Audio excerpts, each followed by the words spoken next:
আমি বলছিলাম না একটা বিষয়ের কথা যে এই রোডে না আসার কারণ এই যে এখানকার জ্যাম। এখানকার জ্যাম যারা চট্টগ্রামে আছেন খান নাই, এটা অবিশ্বাস্য কথা। ছোট থেকে বুড়া সবাই মোটামুটি এখানকার জ্যাম খাওয়াই গেছে। কেন জ্যামগুলো হয়? এই যে পোর্টের যে গেট গুলো আছে, আমি ফিজিক্যালি এক্সাম্পলটা দেখাই।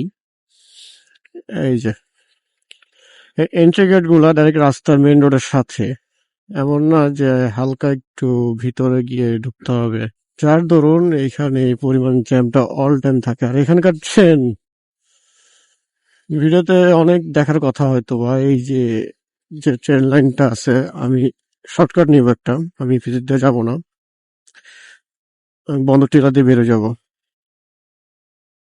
যে ট্রেনটা এখানে দাঁড়ায় থাকে, গাড়িকে পাস করে, গাড়িকে বলতে মামা তুমি যাও আমি পরে যাবো।